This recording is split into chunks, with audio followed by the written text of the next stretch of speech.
Iran, please take the floor. Thank you, Co-Chair. I would like to take this opportunity to sincerely thank the Bureau and the Secretariat for their continuous support to the ongoing negotiation of the IHR amendment process. The Islamic Republic of Iran has been an active and committed party to the process, and we continue our active engagement in the process with a view to helping strengthen the implementation and compliance of international health regulations. We, as member states, are urged to take all appropriate measures to consider potential amendments to international health regulations, with the understanding that this would not lead to reopening the entire instrument for renegotiation. Targeted amendments as such should be limited in scope and address specific and clearly identified issues.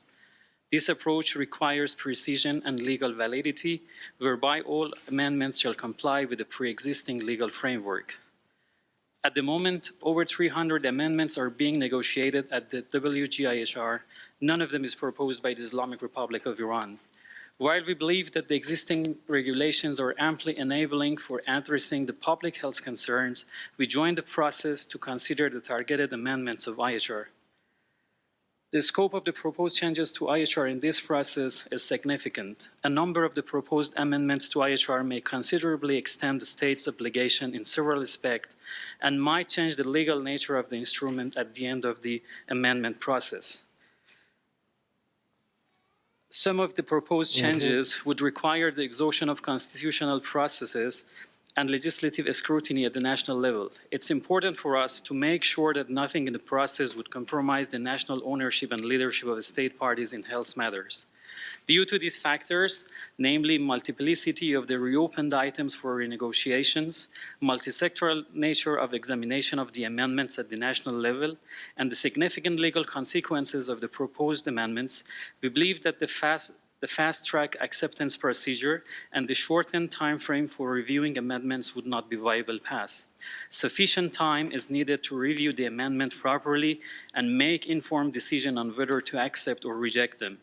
This will ensure that the new components of IHR and their correlative obligations would remain fit for purpose. By this, further time will be reserved to have all amendments thoroughly reviewed. This also helps examine any potential impact of their implementation more carefully.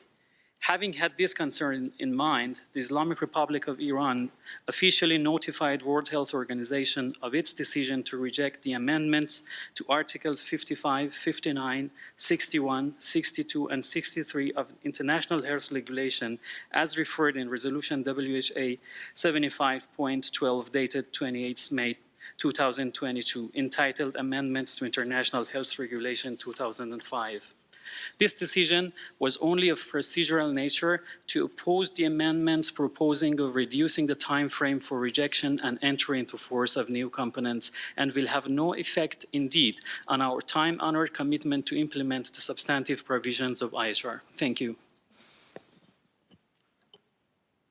Thank you.